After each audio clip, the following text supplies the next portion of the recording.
বৃহস্পতিবার এক সাংবাদিক বৈঠকে অধীর চৌধুরী বলেন, তৃণমূল একটি পক্ষাঘাতগ্রস্ত দল হয়ে গেছে।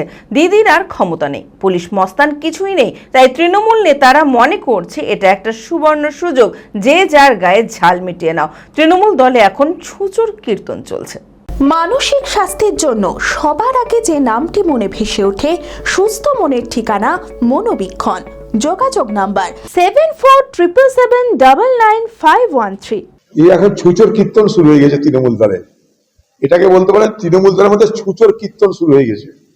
তো যখন গাল দিয়েছিল তখন স্পিকারের কাছে তার প্রতিবাদ করা উচিত ছিল।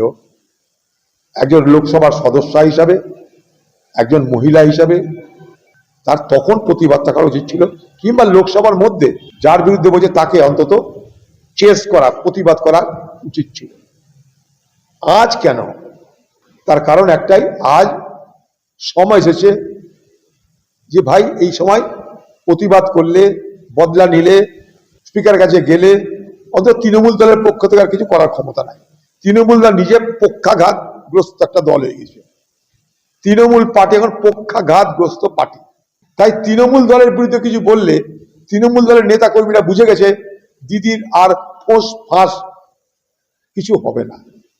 আর পুলিশ, সিভিক, মস্তান, গুন্ডা আর কেউ কিছু বলতে পারবে না। এই সুবর্ণ সুযোগ, যে যার গায়ের ঝাল মিটিয়ে নাও। আর এই গায়ের ঝাল মেটানোর মধ্য দিয়ে একটা বার্তা দিয়ে দাও, যাদের কাছে বার্তা দেওয়া দরকার যে আমি আগে তৃণমূল ছিলাম, এখন আর তৃণমূল নই।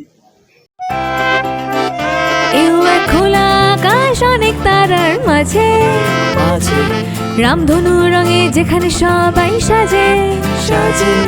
নামি হোক কিংবা দামি, পেয়ে যাবে সব রকমই। ছোট হোক কিংবা বড়, কেনাকাটা হোক আরো আরো।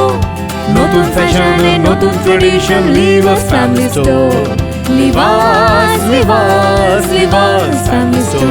লিবাস, কাতাই, বহরমপুর, মুর্শিদাবাদ।